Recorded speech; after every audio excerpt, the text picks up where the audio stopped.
2019 MotoGP drivers' slots are getting narrower, even for Jorge Lorenzo. Paolo Scalera is a very intense Italian sports journalist watching MotoGP and World SBK, giving Lorenzo the opinion of the Ducati rider, in his personal blog. According to him, Jorge Lorenzo will be the third driver of Yamaha.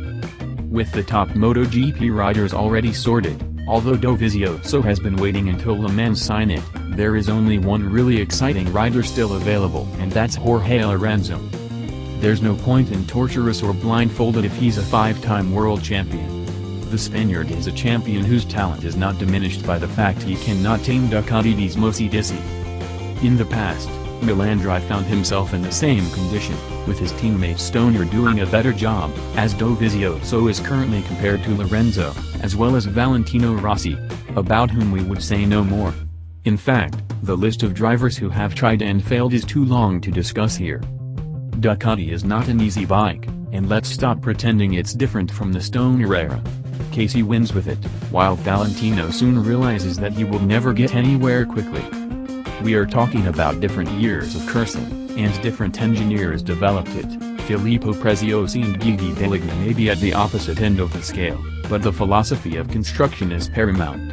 Just as every Honda that comes out of the Toyota factory responds to special characteristics, so does every Ducati. Otherwise, the riders will not all agree by saying that it takes a miracle to drive it. But back to Fate Lorenzo, the only giant missing from the highest podium in the last 2 seasons.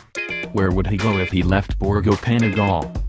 It is said that he is heading towards Hamamatsu, but then in Le Mans bring Joan Mir option, confirmed by the source itself.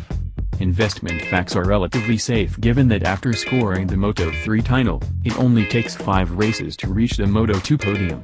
The problem, in his case, is pre-contract with Honda, so if the HRC chooses not to take Andrea Iannone, it will be his chances of the Spaniard.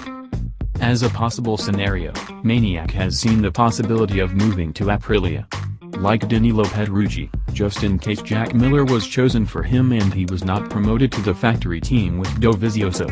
At this point, the manufacturer slot will only be filled with the remaining satellite team racers, at least on paper. But in reality this is not the case because there are 2 ghost positions, the Mark VDS team, known today because of a dispute between team manager Michael Bartholomew and Belgian billionaire Mark van der Struten. Right now with Honda, but Mr. VDS is negotiating with Yamaha. A logical choice that would involve Franco Morbidelli. What would happen if Lynn Jarvis saw an opportunity to bring Jorge back to Yamaha? Lorenzo's fate will be the third Yamaha rider.